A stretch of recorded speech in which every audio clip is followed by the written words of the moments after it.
El caso de la chica que desapareció a los 14 años, sus padres la dieron como muerta y fue encontrada 10 años después jugando a videojuegos en un cibercafé.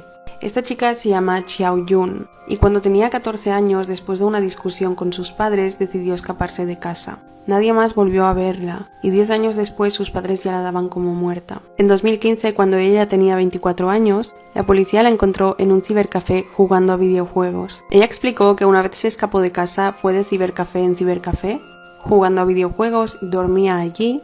Prácticamente vivía en los cibercafés. Dijo que podía vivir en los cibercafés porque otras personas que acudían a los cibercafés le pagaban para que ella mirara cómo jugaban a videojuegos. Una vez la encontraron, ella permitió a la policía que llamaran a sus padres y se reunió con ellos. Su madre admitió que la reñía mucho cuando era adolescente. No sé dónde debe estar ni qué debe estar haciendo o cómo manejó su vida Xiao Yun después de esto. Pues estuvo 10 años jugando a videojuegos solamente. ¿Qué cosa le hizo tu madre a tus hijos que jamás le perdonarás? Esto lo contó una mujer en Quora, una aplicación, y voy a leerlo en primera persona. Cuando mi hija mayor tenía 7 años, que no era la hija biológica de mi esposo, pero él la adoptó después de casarnos, mi madre vino a visitarnos. Vivíamos en Texas en ese momento, y ella vino a visitarnos con su nuevo esposo y venían desde Washington. Estuvimos hablando y tal, y en un momento trató mi madre de convencer a mi hija para que quisiera ir a vivir con ella, porque vivía muy lejos y la extrañaba.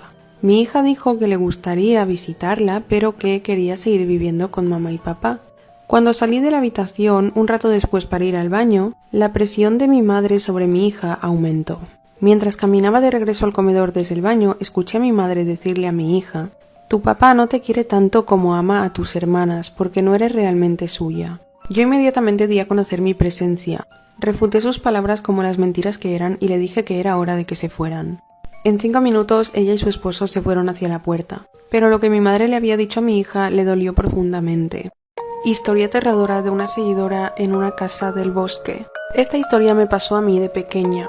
Yo tenía alrededor de 9 años. Nos mudamos a una casa fuera del pueblo. La casa no tenía nada de raro, es más, era lo más cómoda y acogedora posible. Esta misma se encontraba alrededor de un bosque y pasando unos cuantos árboles se encontraba un río. Un día salí a jugar. Como de costumbre me encantaba ir al río, el cual no era muy profundo, por lo cual podía jugar con mis muñecas allí tranquilamente. Ese día noté que alguien me miraba. Era una niña de aspecto normal con piel pálida. Me acerqué a ella con ganas de que jugara conmigo. Ella accedió y al finalizar la tarde volví a mi casa.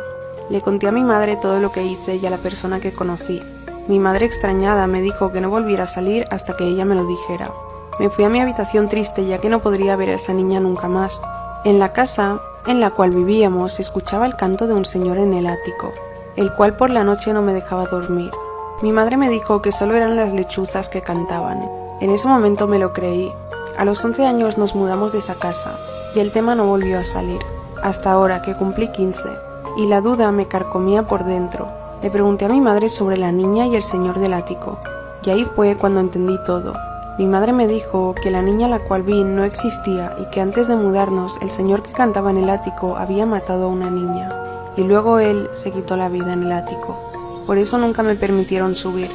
Luego ella dijo con una voz fría: «Si tú no hubieras entrado a casa antes de que anocheciera, la niña te hubiera ahogado en el lago, porque es eso lo que casi me sucede a mí». Quedé tan atemorizada por el relato que nunca más hablé ni metí el tema hasta ahora. Este suceso parece inventado, pero es real. Y sucedió en 1990. 15 minutos después de este avión haber despegado, que iba rumbo a España, sufrió una descomposición en la cabina de vuelo, a causa de un parabrisas mal instalado. En la cabina estaba un piloto llamado Tim Lancaster y el copiloto Alastair Atchison. Era un vuelo rutinario que iba de Birmingham hasta Málaga. A 5.000 metros de altura es cuando se descompuso la cabina. Eso hizo que el cuerpo de Tim Lancaster fuera literalmente expulsado del avión, pero sus pies quedaron atascados en los controles de vuelo y entonces no salió volando.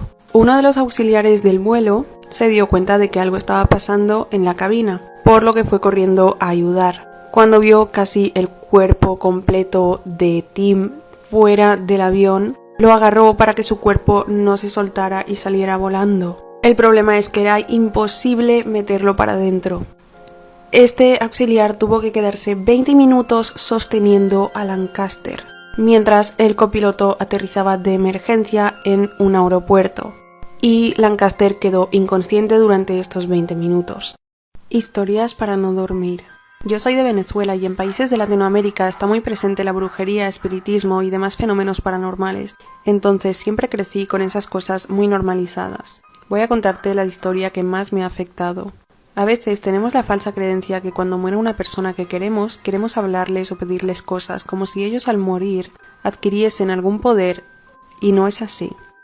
El padre de mi hija falleció su padre, o sea el abuelo de mi hija, poco antes de su nacimiento. Y el padre de mi hija, además de tener las cenizas en su casa, le pide cosas tal y como fuera un santo.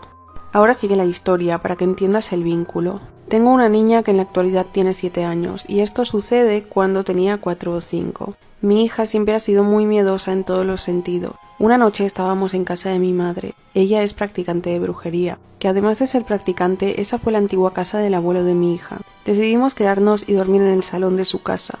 Mi hija no hacía más que llorar y mirar a una esquina del techo, tapándose la cara y diciendo que no.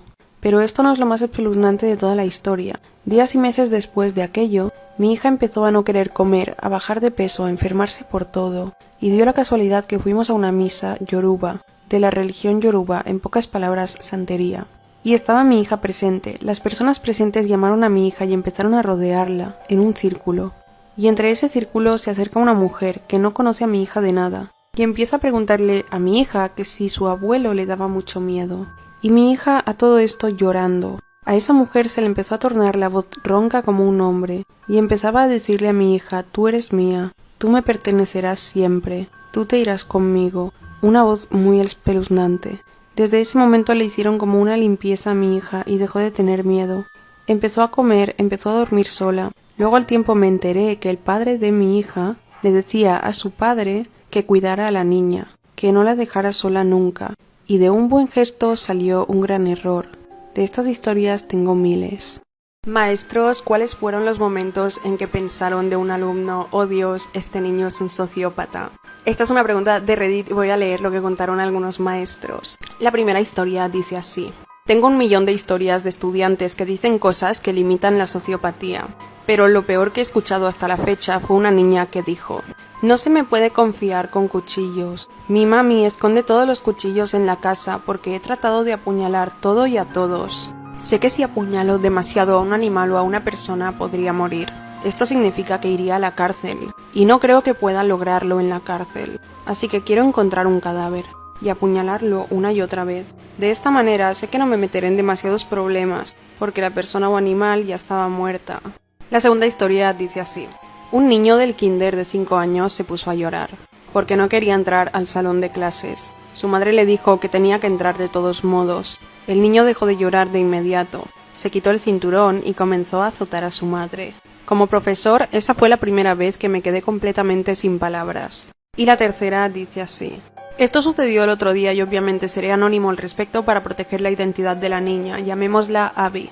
Entonces, estaba conduciendo un minibús lleno de estudiantes a la escuela después de una práctica de baloncesto, cuando de repente Abby comenzó a gritar: ¿eso tenía maní? Soy alérgica al maní. Ella comenzó a hiperventilar y a llorar. De hecho, me hizo detenerme para que pudiera bajarse del autobús y vomitar. Estábamos a 15 minutos de la escuela y literalmente yo empecé a tener un ataque de pánico. Entonces llamé al director y le pregunté qué debo hacer.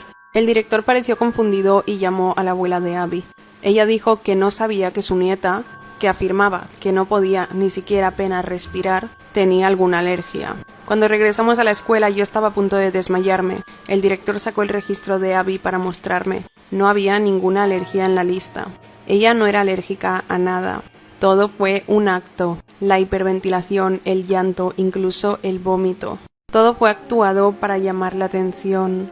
2 historias aterradoras de mis seguidoras. La primera dice así: tengo una historia de mi sobrino, ojalá la puedas leer. Fui a visitar a mi hermana a México y llegando a la ciudad fuimos a cenar. Ella, sus 2 hijos y yo. Después de la cena estaba en el coche. Mi sobrino el mayor, en ese entonces de 5 años, y yo esperando a que se subiera mi hermana y su otro hijo.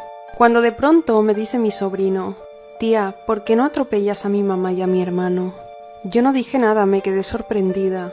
Después íbamos de camino a la casa y veníamos los 4 en el coche. Teníamos que pasar por una zona que no había mucha luz. Estaba demasiado oscuro, cuando de pronto mi sobrino dice: «Tía, ¿tú sabías que ahí vive el diablo?». «Bueno, en toda la oscuridad que encuentres». Le dije a mi hermana que no dormiría con ellos, pues mi sobrino me dio mucho miedo. La segunda historia aterradora dice lo siguiente.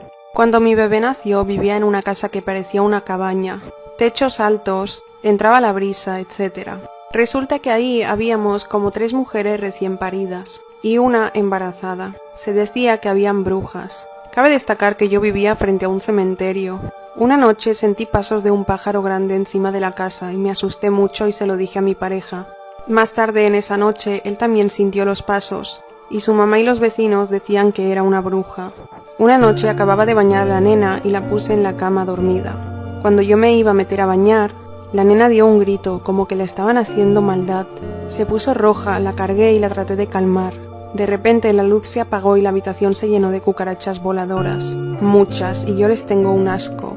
Pero se llenó, todas volando y entrando por todos lados. Solo le pedí a Dios que esto parara y de repente de tantas que habían desaparecieron todas. Yo me fui a vivir para donde mi mamá hasta que la nena cumplió 3 años.